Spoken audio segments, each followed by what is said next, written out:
नौशाद मंसूरी साहब भी हमारे साथ हैं। नौशाद भाई, आप समाजवादी पार्टी में काफ़ी लंबा समय दिया आपने दिया, तो आप अभी भी समाजवादी पार्टी में हैं, तो क्या कमी लग रही है, जो कमी रह गई, जो जनता इस बार वोट नहीं दे पाई? ऐसा है, अखिलेश यादव जी ने जो प्रत्याशी बनाया था, पहले चंद्रशेखर जी को बनाया था, उसी के पर्वत में मैं बात करना चाह रहा हूँ। उसी हिसाब से मैं आपको बात ज़्यादा नहीं बोलूँगा, मैं दो चार ही बात बोलूँगा। उन्होंने प्रत्याशी 2 महीने 1 महीने पहले जो सही बनाया था, वही गठबंधन प्रत्याशी चंद्रशेखर जी को बना दो। फिर उसके बीच में इन्होंने इनके आपस में यानी क्या बात बनी, इन्होंने उसे प्रत्याशी से हटा दिया। फिर वो ओम कुमार जी वो आ गए, मनोज कुमार जी आ गए। अब ये जनता बदलाव चाह रही है, जनता मुझे नाकार रही है। गठबंधन के प्रत्याशी है ना, वो अपनी नज़र में सही है, हम नहीं कह रहे, मगर गठबंधन के प्रत्याशी चंद्रशेखर जी को बनाना था। अब आपकी अगर दिल की बात कहें, जैसे आप समाजवादी में तो हैं, मगर दिल से अगर कहें तो कौन नज़र आ रहा? मैंने तो अभी साइलेंट था, मैंने तो कोई चुनाव नहीं लड़ाया। जब प्रत्याशी सही नहीं आया तो मैंने भी नहीं चुनाव नहीं लड़ाया सही, मैं भी मैदान में नहीं आया। मतलब आप मानते हैं कि प्रत्याशी जो है समाजवादी ने जो उतारे थे तो वो सही नहीं थे? हाँ, अपना मुस्लिम 50% जितना मुस्लिम है, 50% मुस्लिम है ना, सारा गठबंधन का जो मुस्लिम जो था ना, मुस्लिम समाजवादी का एक गढ़ माना जाता था नगीना लोकसभा, तो उसमें 25% 50% जो है ना मुस्लिम, वो चंद्रशेखर जी को गया है। ये दिल के संबंध में मैं बता रहा हूँ, 50% उसके साथ ही है। और अब 50% डिवाइडर जब वहाँ पे हो गया तो फिर गठबंधन कहाँ जीत रहा है? यहाँ पे कुछ बड़े नेता थे, वो पार्टी बदलते हुए या आने वाले टाइम में ये संकेत देते हुए नजर आए कि हम पार्टी बदल सकते हैं, उनकी बातों से लगा। दिग्गज नेता थे, बड़े नेता थे। ऐसा क्यों होता जा रहा है कि समाजवादी से लोग खफा होते जा रहे हैं या टूटते नजर आ रहे हैं? समाजवादी में बड़े बड़े आदमियों ने मलाई खा ली है। अब कोई संघर्ष करने वाली बात है तो पीछे हट रहे हैं। बड़े बड़े हैं, कोई भी हो, इसमें नाम लेना मुनासिब नहीं है मुझे। मेरे से बड़े बड़े भी और है, मेरे से छोटे छोटे और भी है। मुझे भी 15-20 साल हो गए समाजवादी में। संघर्ष तो हमने करे हैं, मलाई कोई और खा लेता है। हमने आंदोलन भी किया है 2010 में, 9 में, 8 में। अब संघर्ष, अब जो राजनीति में है, जो अपने कद में ऊपर भी है, उसे पब्लिक है ना, और जनता जो है ना, चापलूसी वाला काम है, वो उसे पसंद नहीं करती। जो अनजान नया आदमी आता है उसे ले लेती है, गुडविल बना लेते हैं। शहर में हमारा चलिया है, हमारा वो चल रहा है, तो बस ऐसे ही चल रहा है। और अब जो है एक बात है, मुसलमान ही क्यों, मुसलमान को वोट बैंक क्यों बना रखा है? मतलब अगर देखा जाए, जब मुसलमानों को इस्तेमाल करना होता है तो मुसलमान अपने भाई हैं, वहीं कोई मुसलमानों को पूछते हुए कहीं नज़र नहीं आते लोग, ऐसा क्यों? ऐसा यही है, ये तो देखो ऐसी सीट है ये, और इसमें ज़्यादातर तो 50% तो मुस्लिम ही है। और लोकसभा भी हमारा बड़ा क्षेत्रफल है, जहाँ तक मुस्लिम ही ज़्यादा है। और भैया ऐसे मुसलमान तो नहीं लड़ पाएगा, तो मुसलमान तो बस कुछ उधर बढ़ जाता है, कुछ उधर बढ़ जाता है। मुसलमान का तो यही मामला है, इधर चले गया, उधर चले गया। नहीं, अगर देखा जाए आपके हिसाब से मुसलमानों को मिला क्या है अब तक?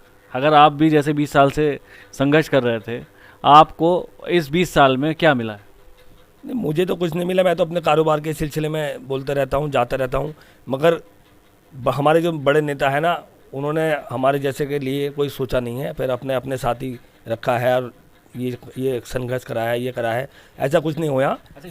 जो युवा अब आना चाह रहे हैं, जैसे आप भी युवा, अभी भी युवा ही हैं, अगर देखा जाए तो बस थोड़ा बहुत उम्र का फ़र्क वैसे हो सकता है, क्योंकि मैं तो आपसे छोटा ही हूँगा, मगर जो मेरी जैसी जनरेशन आ रही है और वो राजनीति में आना चाहती है, तो बड़े भाई होने के नाते उन्हें क्या कहना चाहेंगे? नहीं, सबको अपना अधिकार है, खड़े हो जाओ। युवा है, युवा अपने दिल के है, सबको अपना वोट का अधिकार है भाई, लड़े खड़े होए। मगर हमारी सीट पे तो ऐसी सीट है ना भाई, मुस्लिम तो कभी चेहरा। कहने का मतलब ये है कि नेता जो है, भीड़ चाहिए होती है नेता को, और जैसे हम जैसे युवा जो है उस भीड़ का हिस्सा होते हैं।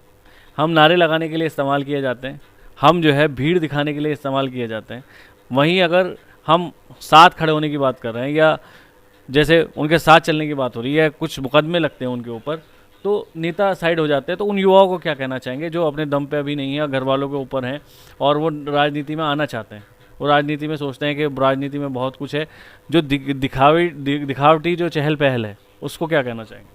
अभी फ़िलहाल तो युवा जो है ना अपने काम पे लगे तो अच्छा है, राजनीति में कुछ नहीं है मेरे हिसाब से, क्योंकि मैंने भी 15-20 साल दे दिए राजनीति में, मैं सच्ची बात बता रहा हूँ।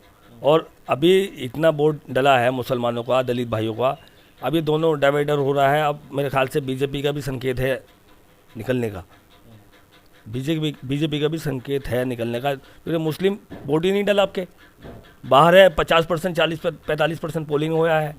उसी हिसाब से आप देखो, आंकड़े तो ये बता रहे हैं या तो हमारे चंद्रशेखर भाई जीत जाए, पहले नंबर पे तो चंद्रशेखर भाई को बता रहे हैं हम, दूसरे नंबर पे बीजेपी का मामला है। तो जो मुस्लिम वोटर था गठबंधन का, वो मुस्लिम समाजवादी को नहीं डला। मैं ये कहना चाह रहा था आपसे। आज किरतपुर की हस्ती हसन अली चौधरी और समाजवादी पार्टी के पुराने नेता मंसूरी साहब जो है हमारे साथ, नौशाद मंसूरी साहब हमारे साथ हैं। अब बात यह है कि आज इस तरह से देखा जा रहा है कि 3 पार्टियों के बीच में टक्कर थी, इंडिया गठबंधन, चंद्रशेखर आज़ाद और ओम कुमार। उनको लेके चर्चा करेंगे कि जनता ने इस बार क्या फैसला किया और जनता के हिसाब से इस बार कौन जीतता हुआ नज़र आ रहा है। पहला मेरा सवाल यह है कि आपके हिसाब से पहले, दूसरे, तीसरे पे कौन नज़र आ रहा है? देखिए, ये जो चुनाव हुआ है ये एक नए ध्रुव के उदय के साथ हुआ है, और एक अच्छी बात यह है कि इसमें नई विचारधारा के जन्म के साथ साथ एक ऐसा पॉजिटिव संदेश लेकर आए हैं माननीय चंद्रशेखर आज़ाद जी, जो आज़ाद समाज पार्टी काशीराम के राष्ट्रीय अध्यक्ष हैं। उन्होंने यहाँ पर चुनाव लड़कर, उन्होंने चुनाव ही नहीं लड़ा बल्कि एक नई विचारधारा को, नई सोच को जन्म दिया। मैंने पहली बार देखा कि जहाँ पर चुनावों में बाहुबल और पैसा बल, धन बल का ज़्यादा इस्तेमाल होता था, उसको लोग अहमियत देते थे। इस बार धन बल को और बाहुबल को ज़्यादा इम्पोर्टेंस नहीं दी गई, बल्कि एक जुझारू व्यक्तित्व को, काम करने वाले व्यक्तित्व को और सही विचारधारा वाले व्यक्तित्व को इम्पोर्टेंस दी गई जनता के द्वारा भी, जिसमें भाई चंद्रशेखर आज़ाद हैं।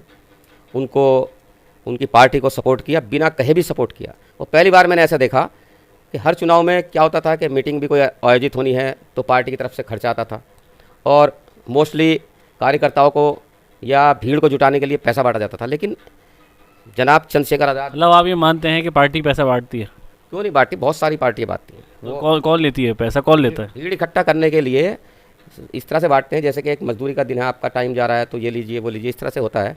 मतलब लोग, भीड़ जो है किस तरह से जाती है उसमें? भीड़ में जाने में कॉन्ट्रैक्टर होते हैं उन लोगों के, वो कहते हैं साहब मैं 50 लोग लाऊंगा, मैं 25 लोग लाऊंगा, इस टाइप के उन्हें दिए जाते हैं। लेकिन चंद्रशेखर आज़ाद भाई की पार्टी में, क्योंकि मामला अब यहाँ पे चल रहा था ना, अगर हम किरतपुर की बात चले, अभी 2 लोगों में जो है ना चर्चा चल रही थी इस चीज़ को लेकर, बबलू शेख साहब और मुदस्सिर जमा खान साहब, उनमें ये चर्चा चल रही थी कि पैसे को लेके जनता को बीच में लाया जा रहा था। तो जनता को कहाँ आप गलत मानते हैं या सही मानते हैं? जनता की अपनी मजबूरियों का फ़ायदा उठाकर जो पैसा बांटने वाले लोग हैं, पैसा बांटते हैं, ये उनका पर्सनल काम है। मैं उन पर कोई कटाक्ष नहीं करना चाहता, किसने बांटा किसने नहीं बांटा, लेकिन हमें तो अभी तो कहा ना कि आपने वाली बात कही कि लोगों को बुलाया जाता है, भीड़ इकट्ठी की जाती है, तो वो भीड़ कौन सी होती है, किस तरह की भीड़ होती है? वो भीड़ ऐसे होती है कि उनके ठेकेदार होते हैं भीड़ के भी, कि भाई हम 50 लोग लाएंगे, हम 30 लोग लाएंगे, हम आपको इतने पैसा प्रति व्यक्ति देंगे, तो वो लाते हैं, उन लोगों को लाते हैं जिनकी अपनी अपनी मजबूरियाँ भी होती हैं, वो अपनी मजदूरी। आपने किरतपुर में कभी देखा? किरतपुर में बहुत बार हुआ है ऐसा, और ज़िले में भी होता है, सभी जगह होता है, राष्ट्र लेवल पे भी होता है, प्रदेश लेवल पे होता है। लेकिन मुझे खुशी इस बात की है कि भाई चंद्रशेखर आज़ाद साहब जो इस पार्टी से लड़े हैं, उनके किसी भी कार्यकर्ता के लिए, किसी भीड़ के लिए कोई एक पैसा नहीं बांटा गया, बल्कि और उनको खुला सपोर्ट किया गया, खुला डोनेशन किया गया कि हम एक विचारधारा को सपोर्ट कर रहे हैं और एक हम संघर्षवान नेता को पैदा कर रहे हैं। अच्छा, ये जो होता है कि इलेक्शन कमीशन की तरफ से एक अमाउंट डिसाइड की जाती है, और उसके अलावा आप जैसे आप पैसे की बात कर रहे हैं कि पैसा बांटा जाता है। जब इलेक्शन कमीशन ने एक अमाउंट डिसाइड कर दी कि इतना पैसा, इससे ज़्यादा आप खर्च नहीं करेंगे, और खर्च करेंगे तो आपको दिखाना पड़ेगा, तो फिर भी ये सारी चीज़ें कैसे हो पाती हैं? इलेक्शन कमीशन ने तो जो डिसाइड होता है वो खर्च के लिए उसके होता है, जैसे टेंट हुआ, सभा हुई, या मान लिया इलेक्ट्रिकल हुआ, और आपका वहाँ पर मैनेजमेंट हुआ, कुर्सी हुई, मेज़ें हुई, या खाना पीने का सामान जो लंच डिनर वगैरह होता है उसके लिए होता है। बस वैसे इस तरह से बांटने का पैसा उसमें ना तो इंडिकेट होता है, ना इसकी कोई मान्यता होती है। ये तो एक उन लोगों का जो भी होता है, जो लोग ऐसा काम करते हैं, तो वो तो एक तरह से रॉन्ग साइड जाता है, वो उनका अंडरस्टूड होता है, वो क्या कह सकते हैं उससे चुनाव लड़ा। क्योंकि देखिए हमारी चर्चा नॉर्मल चंद्रशेखर को लेकर चल रही थी, मगर जिक्र आपने छेड़ दिया पैसे को लेकर। आप जनता ये समझना चाहती है कि भाई अगर पैसों की बात चल रही है तो पैसे का जिक्र, अब बहुत सारे लोग ऐसे हैं कि गरीब हैं, हमने मान लिया गरीब है वो, ऑफ़र देने वाले कौन लोग हैं? बिगाड़ने वाले लोग कौन है? ऑफर देने वाले, बिगाड़ने वाले वो लोग होते हैं जो पॉलिटिक्स में नंबर 2 का पैसा कमा कर आते हैं, तो वो नंबर 2 का पैसा बांट देते हैं। उन्हें दर्द नहीं होता। जो हलाल का पैसा अपने बिजनेस से, अपनी मेहनत से, अपनी दुकानदारी से कमा कर राजनीति में आता, वो नहीं बांटता। उन लोगों को विश्वास भी नहीं होता ऐसे वोटर्स पर, ना ही वो इस तरह से करते हैं। ये जो गलत पैसा होता है ना, ये पब्लिक को भी बिगाड़ने के लिए कर देते हैं ऐसे लोग। ये चीज़ अच्छा, एक शरीफ आदमी क्या चेयरमैनी का, विधायकी का या मेंबरी का इलेक्शन लड़ सकता है? हाँ, शरीफ आदमी क्यों नहीं लड़ सकता? ये माननीय चंद्रशेखर आज़ाद भाई ने सब यही तो दिखाया है। एक शरीफ आदमी और संघर्षवान आदमी, एजुकेटेड बंदा जब पॉलिटिक्स में उतरेगा तो उसे पब्लिक भी सपोर्ट करती है। ऐसी बात नहीं है कि अब आज भी धनबल और जनबल का ही मामला है। उसका अपवाद पैदा करके उन्होंने दिखाया है कि धनबल जनबल के आधार पर नहीं हो सकता। एक पढ़ा लिखा बंदा चंद्रशेखर आज़ाद जी की जीत से इतना आश्वस्त होगा, इतना प्रेरणा लेगा, इतना मोटिवेशन लेगा। और उन्होंने उनके चुनाव में भी मोटिवेशन लिया है कि हाँ, हम भी कुछ ना कुछ समाज के लिए कर सकते हैं। हम पढ़े लिखे लोग जैसे डिमोरल हो रहे थे माफियाओं के और पैसे वाले के उसमें इलेक्शन में आने के बाद, तो अब वो मोटिवेशन होंगे, डीमोरलाइज नहीं होंगे, वो मोरलाइज होंगे और मोटिवेशनल उनको मोटिवेशन उन्हें मिलेगा। और वो आने वाले समय में बिना पैसे के भी चुनाव लड़ेंगे और एक समाज को नई दिशा देंगे, नई विचारधारा को जन्म देंगे। अगर मैं इंडिया गठबंधन की बात करूं, सारे नेता एक साथ थे। वहीं ओम कुमार की बात करूं, बीजेपी पार्टी की बात करूं, इन तीनों में अलग क्या चीज़ रही जिसके बाद चंद्रशेखर का जो नाम शुरू हुआ? अलग तो ये चीज़ रही, चंद्रशेखर आज़ाद भाई को 4 साल पहले से इंडिया गठबंधन वालों ने, और पहले इस गठबंधन का जो भी नाम था, तब से ही आश्वासन दिया था कि आप यहाँ से चुनाव लड़ेंगे, आपको ये सीट छोड़ी जाएगी। उन्होंने एक ही सीट मांगी थी, उन्होंने सीट, उनके लिए सीट छोड़नी थी। फिर उसके बाद नहीं छोड़ी सीट। उन्होंने वचन ले लिया था कि मुझे तो यहाँ से लड़ना है चुनाव। और नगीना की जनता ने, पूरी सांसदीय क्षेत्र नगीना ने उनका सपोर्ट भी किया। पहले से संगठन एक्टिव है। जिला पंचायत में भी उनके 6-7 सदस्य शायद जीते हुए हैं और कई प्रधान भी जीते हुए हैं। 40 से 30 प्रधान जिले में उनकी पार्टी के। जिले के हर कोने कोने में, चप्पे चप्पे में, हर कस्बे में, गांव में उनके नाम को जाना जाता है और उनके काम को भी जाना जाता है। उनकी टीम भी सक्रिय है, तो जाहिर है उनका हक था। इंडिया गठबंधन वालों ने तो खुद ही ये काम गलत किया।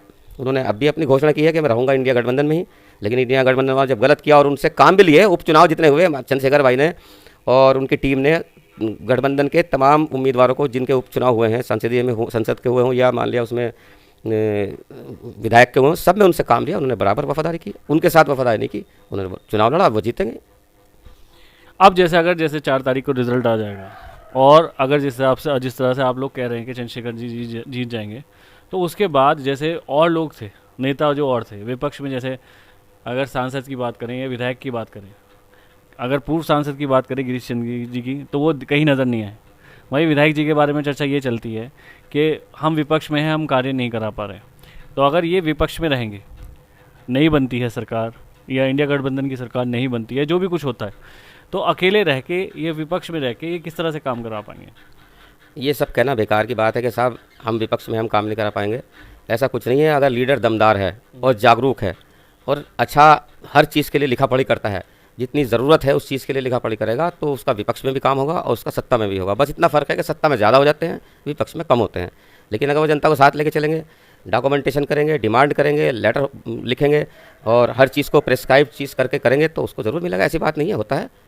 ये सब टालने की बातें होती है कि साहब मैं विपक्ष में हूँ, मैं विपक्ष में। इससे क्या मतलब है विपक्ष में हूँ? नहीं, अगर ये देखा जाए ना कि ये वाली बात होती है कि आपने मुद्दा तो उठा दिया, आपने सारी बात सबके सामने रख भी दी, मगर क्या है कि आपकी बात सुनी नहीं जा रही। ऐसे में क्या होता है कि जैसे जनता जो है वो उस चीज़ की इंतज़ार कर रही है जिसके बारे में जनता ने कहा था, और आप जनता के बीच में जाते हैं और आप कहते हैं कि हाँ चीज़ वो हो रही है और नहीं हो पा रही होती। तो ऐसे में वो कैसे मैनेज करेगा इन सारे मामलों को? मैनेज ये करेगा, अगर विपक्ष में है विधायक और जीता हुआ है, या मान लिया सांसद विपक्ष में जीता हुआ है, तो वो लिखा पढ़ी तो करे जिस चीज़ की डिमांड है। मान लिया कीरतपुर में स्वास्थ्य, आपका क्या कहते हैं, प्राथमिक, ये जो है सामुदायिक स्वास्थ्य केंद्र है, उसमें होम्योपैथिक के डॉक्टर की ज़रूरत है। कोई नहीं डिमांड उठाता। अगर विधायक अपने लेटर पैड पर लिखकर भेजे, चाहे वो विपक्ष में ही हो या सांसद भेजे, तो क्यों नहीं बात मानी जाएगी? या चेयरमैन भी भेजे तब भी उसकी बात भी मानी जाती है, लेकिन कोई नहीं लिखता। और मान लिया उसमें सामुदायिक स्वास्थ्य केंद्र में हमारे मशीनरी सब आई हुई है, लेकिन डॉक्टर अवेलेबल नहीं होते। डॉक्टर के लिए लिख के भेजे, आएगा, 100% होगा। आम पब्लिक को लेके करे, उसके लिए जो है सांकेतिक रूप से धरना भी हो सकता है, प्रदर्शन भी हो सकता है, डिमांड भी हो सकती है, ज्ञापन भी हो सकता है, लेकिन कुछ करे तो सही। जब करेगा जब भी तो होगा। ये कह के बैठ जाना बेकार है कि साहब विपक्ष में काम नहीं होगा। इतना हो सकता है कि सत्ता में ज़्यादा काम होते हैं, विपक्ष में कम काम होते हैं। अगर सरकारी अस्पताल की हम बात करें तो सरकारी अस्पताल में इमरजेंसी को लेकर सारी सुविधा है? इमरजेंसी को लेकर सारी सुविधाएं अभी यहाँ नहीं है। जब डॉक्टर्स ही इतने अवेलेबल नहीं है तो कहाँ से इमरजेंसी को सुविधाएं हो जाएंगी?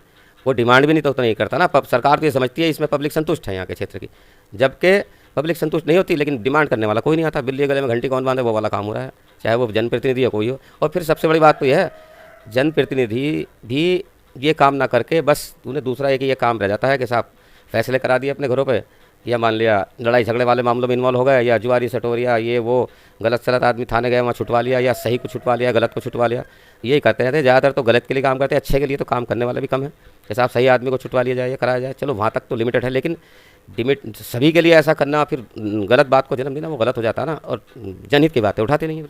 अच्छा, सुनने में ये भी आ रहा है कि जो चेयरमैन साहब और आपका मामला चल रहा था वहाँ पर सुप्रीम कोर्ट तक जो गया था मामला, तो वो ठंडे बस्ते में चला गया, क्या हुआ? ये तो कोर्ट में तारीखें चल रही हैं, उसमें कोई ठंडा बस्ता नहीं होता। अब इससे कोई हाईलाइट करने से या बार बार करने से कुछ होता थोड़ी है इस चीज़ से। हमें कोई पॉलिटिकल इशू थोड़ी बनाना है, कोर्ट तो कोर्ट ही होता है।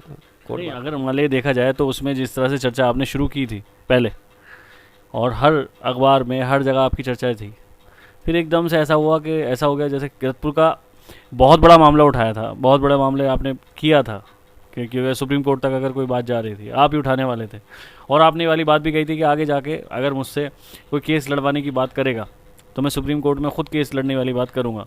जब आप एक चीज़ को इतना हाईलाइट कर रहे थे, एकदम से उसे ठंडे बस्ते में डाल दिया, उसकी वजह क्या है? नहीं, ठंडा बस्ता कुछ नहीं है, तो कोर्ट में कैसे चल मतलब जो है तारीखें चल रही हैं बराबर चलिए। अब तारीखों में बार बार कहने से तो कुछ फ़ायदा नहीं है, और सबको पता चल जाएगा, कोई छुपी रह ही नहीं सकती कोई भी बात। इसमें क्या है, कोर्ट मैटर को ज़्यादा हाईलाइट करना भी तो ठीक नहीं होता ना, पॉलिटिकल मामला बनाना तो उससे फ़ायदा थोड़ी है उस चीज़ को। अच्छा जी, अब आपके हिसाब से क्या चीज़ें लग रही हैं जो बदल सकती हैं?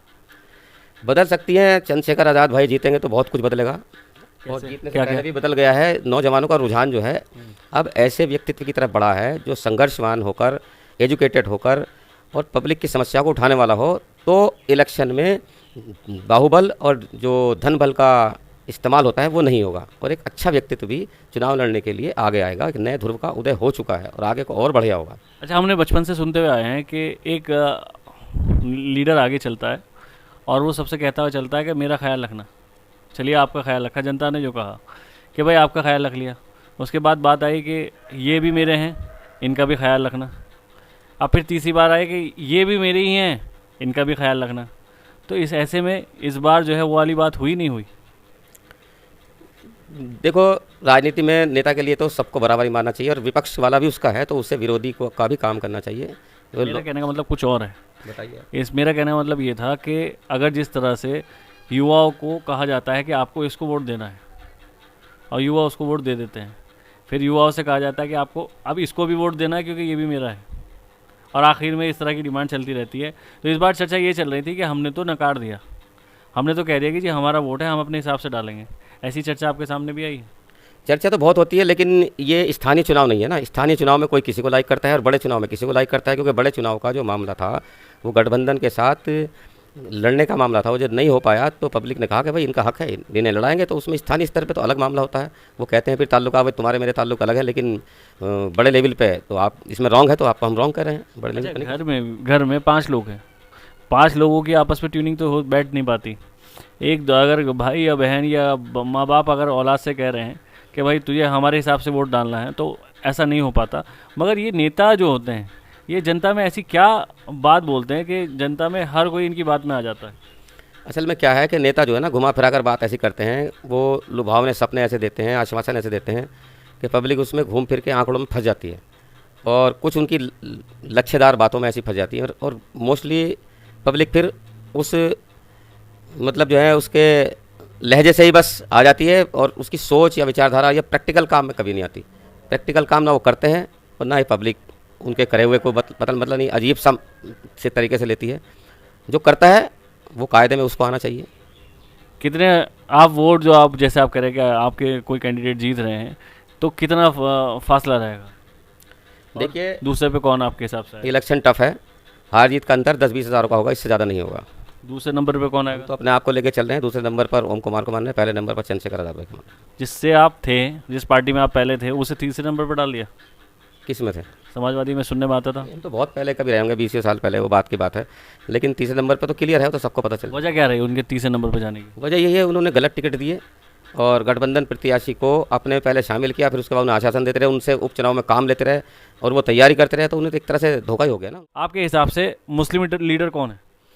देखिए, चाहे आप कस्बाई लेवल पर ले लीजिए, चाहे जिला स्तर पर ले लीजिए, मेरी नज़र में मैं मुस्लिम समाज का लीडर उसे मानता हूँ जो मुस्लिम समाज की सपोर्ट से आगे आए, चाहे वो चेयरमैन बने, चाहे विधायक बने, चाहे मंत्री बने, चाहे आयोग का अध्यक्ष बने, कुछ बने, वो व्यक्ति मुस्लिम समाज की सपोर्ट से, ये समझ लीजिए, 5,000 से 50 करोड़ का व्यक्ति बन जाता है। चाहे वो अपनी काबिलियत से बने, चाहे वो अपने बिजनेस से बने, चाहे वो अपने रुतबे से बने, चाहे उसके पास एक पद आने के बाद कुछ अलग हालात बन जाए, बहरहाल वो बन जाता है, लेकिन वो मुस्लिम समाज के लिए कुछ भी नहीं करता। मैं ये मानता हूँ कि मुस्लिम समाज के वोट को लेकर अगर आगे आता है मुस्लिम नेता और वो मुसलमान समाज के लिए, मुस्लिमों के लिए एक स्कूल ना बना पाए, किसी को नौकरी में सपोर्ट ना कर पाए, किसी को टेक्निकल एजुकेशन ना दिलवा पाए, किसी महिलाओं के लिए कोई सिलाई कढ़ाई बुनाई सेंटर, ब्यूटी पार्लर सेंटर, ये कुछ ऐसा कारोबार का काम ना दिलवा पाए, तो मैं उसे लीडर नहीं मानता।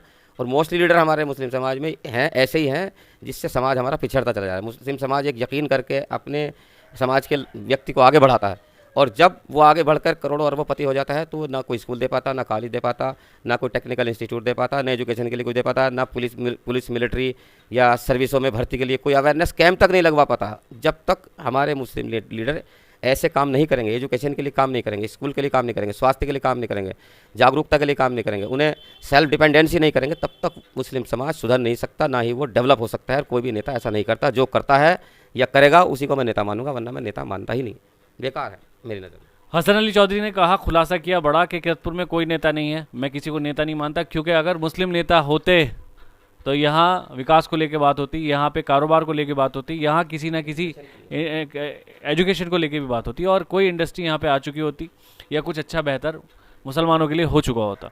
तो दोनों भाइयों का मैं दिल से शुक्रिया अदा करना जिसने जो लोग मुस्लिम समाज के लिए मान लिया एजुकेशन के लिए करते हैं, कुछ हैं भी, तो उन्हें पब्लिक सपोर्ट भी करती है, और आज ना करेगी कल करेगी, करेगी ज़रूर।